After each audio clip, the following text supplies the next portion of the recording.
Kasus narkotika yang menjerat artis senior Donna Harun memasuki babak baru. Setelah divonis 10 tahun penjara dan mendekam di lapas Kerobokan, Bali, kini Donna kembali menjadi sorotan karena muncul dugaan bahwa ia terlibat dalam peredaran narkoba di dalam lapas, situasi yang mengingatkan publik pada kasus mantan pesinetron Amar Zoni beberapa tahun lalu. Informasi internal menyebutkan bahwa petugas lapas menemukan adanya aktivitas mencurigakan di blok hunian tempat Donna berada. Salah satu narapidana perempuan diduga menjadi kurir kecil-kecilan, dan namanya disebut-sebut dekat dengan beberapa warga binaan berprofil publik. Dalam penggeledahan rutin pada awal pekan, petugas menemukan kode transaksi tertulis di sobekan kertas, daftar nama narapidana, dan catatan jumlah barang yang diduga terkait peredaran gelap. Meski tidak ditemukan barang bukti narkotika langsung di sel Donna, sumber internal menyebutkan bahwa nama Donna Harun muncul dalam komunikasi antar napi yang kini sedang ditelusuri lebih jauh. Polda Bali telah mengonfirmasi bahwa mereka menerima laporan terkait dugaan jaringan narkoba baru di dalam lapas Kerobokan.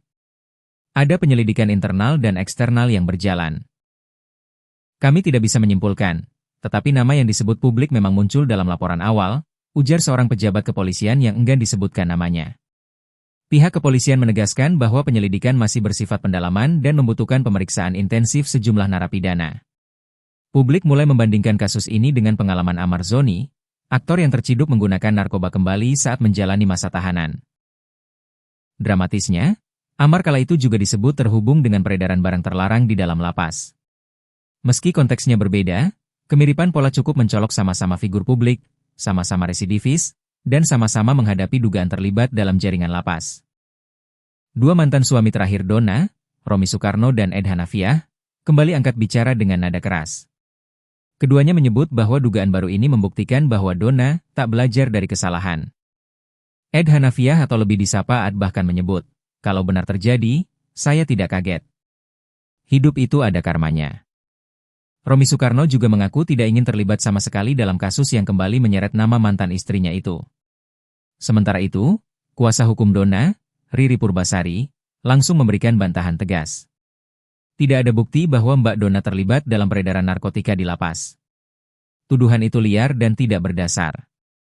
Mbak Donna sedang fokus menjalani pembinaan, tegasnya. Riri menduga ada unsur fitnah dan tekanan psikologis yang ditujukan kepada Donna dari pihak-pihak yang ingin memperkeruh keadaan. Seorang petugas lapas menyebut Donna belakangan terlihat lebih tertutup dan jarang bersosialisasi. Ia lebih sering di ruang baca atau berada di selnya. Mbak Donna lebih banyak diam.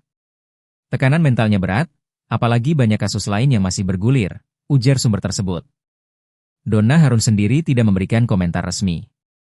Hak jawabnya baru akan disampaikan setelah pemeriksaan internal selesai. Jika terbukti terlibat dalam peredaran narkoba di lapas, ibu aktor Ricky Harun itu berpotensi menghadapi tambahan hukuman 5-20 tahun, atau pidana seumur hidup, tergantung pasal yang dijeratkan. Kondisi ini membuat proses hukum Donna semakin kompleks, mengingat ia sebelumnya juga masih menghadapi perkara lain seperti dugaan perzinahan, laporan penistaan agama, dan sisa persoalan hukum rumah tangga.